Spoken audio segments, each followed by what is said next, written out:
आप सभी को जय मसीह की दोस्तों। मेरा नाम है रोहित कुमार। आप देख रहे हैं द इशू इंस्पायर चैनल में आप सभी का स्वागत करता हूं।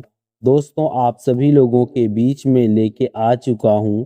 आपके घर में इन 3 कारणों से लड़ाई झगड़े हमेशा होते रहते हैं। दोस्तों, आज मैं 3 ऐसे कारण बताने वाला हूं जिन 3 कारणों से आपके घर और परिवार में हमेशा लड़ाई होती है, हमेशा झगड़ा होता है। आपके घर परिवार में कभी भी शांति नहीं होती। मेरे प्रियो, मैं आज आपको इन 3 कारणों से कहना चाहता हूँ कि इन 3 कारणों को आप लोग अपने जीवन में कभी भी भूल कर मत करना। आपके घर और परिवार में लड़ाई झगड़े कभी भी नहीं होंगे।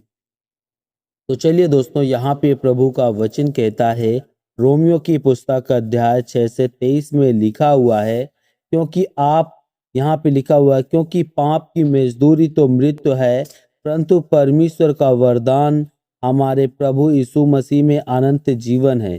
यहाँ पे परमेश्वर का वचन कहता है, क्योंकि पाप की मजदूरी तो मृत्यु है, परंतु परमेश्वर का वरदान हमारे हमारे प्रभु यीशु मसीह में हमें अनंत जीवन देता है। और दोस्तों, दूसरे वचन की ओर चलते हैं। यहाँ पे लिखा हुआ है, रोमियो की पुस्तक अध्याय 5 से 22 में, इसलिए जैसा एक मनुष्य के द्वारा पाप जगत में आया है और पाप के द्वारा मृत्यु आई है, और इसी रीति से मृत्यु सब मनुष्यों में फैल गई है, इसीलिए इसीलिए कि सब ने पाप किया है। यहाँ पे परमेश्वर का वचन कहता है, इसलिए और एक मनुष्य के द्वारा जगत में पाप आया है, और उसी प्रकार पाप के द्वारा मृत्यु आई है, और उसी रीति के साथ मृत्यु मृत्यु सभी मनुष्यों में फैल गई, और इसीलिए सभी लोगों ने पाप किया है।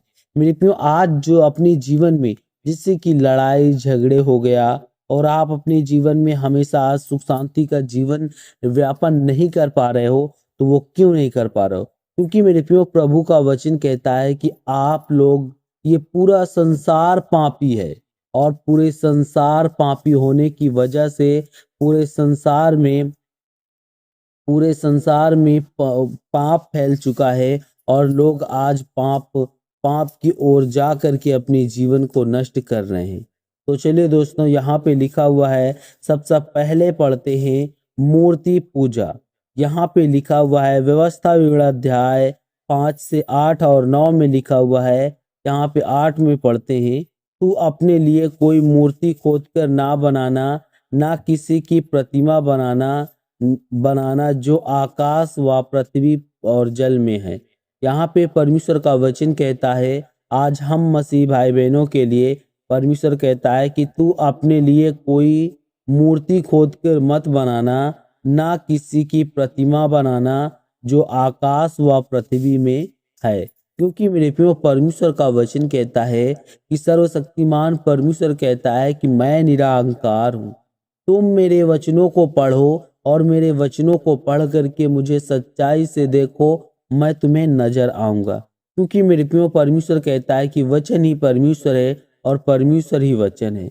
और जब आप विश्वास के साथ और प्रभु के वचन के साथ अपने जीवन को व्यतीत करोगे, तो प्रभु कहता है कि आपके जीवन में कोई भी प्रॉब्लम और कोई भी दिक्कत नहीं बनेगी। और दोस्तों, यहाँ पे लिखा हुआ है, यहाँ पे 9 में पढ़ते हैं, तू उनको दंडवत ना करना और ना उसकी उपासना करना, क्योंकि क्योंकि मैं तेरा परमेश्वर यहोवा हूँ, और जलन रखने वाला ईश्वर हूँ, और जो मुझसे बैर रखता है उसके बेटे पोते और परपोते और पितरों तक मैं दंडवत करता हूँ। आज हमारे जितने मसीह भाई बहन हैं, आप सभी लोगों से कहना चाहता हूँ कि परमेश्वर का वचन कहता है कि तू उसको दंडवत मत करना, और ना ही उसकी उपासना करना, क्योंकि मैं तेरा परमेश्वर यहोवा हूँ, और जलन रखने वाला परमेश्वर हूँ, और जो मुझसे बैर रखता है उनके बेटों और पोते और परपोतों और पितरों तक मैं दंडवत करता हूँ। और दोस्तों, दूसरे पाप की ओर चलते हैं। यहाँ पे लिखा हुआ है, यहाँ पे पढ़ते हैं, व्यभिचार व्यभिचार लिखा हुआ है। दूसरे में तुमुथियुस पुस्तक अध्याय 2 से 22 में लिखा हुआ है, जवानी की अभिलाषा से भाग और जो शुद्ध मन से प्रभु का नाम लेता है उनके साथ धर्म और विश्वास और प्रेम और मेल मिलाप छिपा कर।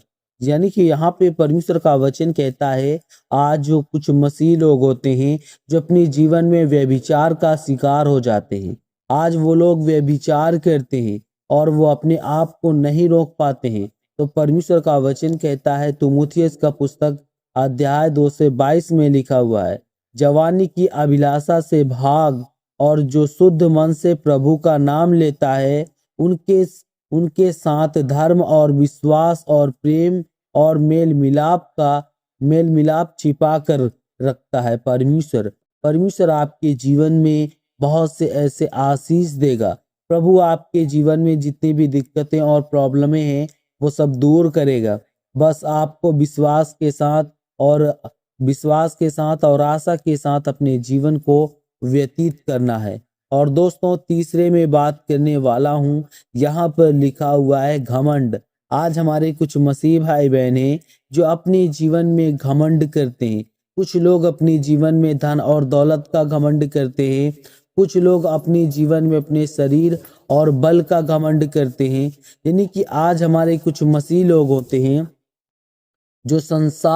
जो संसारिक परंपराओं में आकर के लोगों के साथ घमंड करते हैं, लोगों के साथ अपनी पावर को दिखाते हैं। तो मेरे प्रियो प्रभु का वचन कहता है एक मसीह जीवन जीने वाला व्यक्ति कभी भी घमंड नहीं कर सकता। यहाँ पे लिखा हुआ है नीति वचन अध्याय 21 से 4 में लिखा हुआ है। यहाँ पे 4 में पढ़ते हैं, चढ़ी आंखें और घमंडी मन और दुष्टों की खेती तीनों पापमय हैं। यहाँ पे परमेश्वर का वचन कहता है चढ़ी आंखों से देखने वाला व्यक्ति और घमंडी मन में सोचने वाला व्यक्ति और दुष्टों की खेती तीनों क्या होती है? पापमय होती हैं।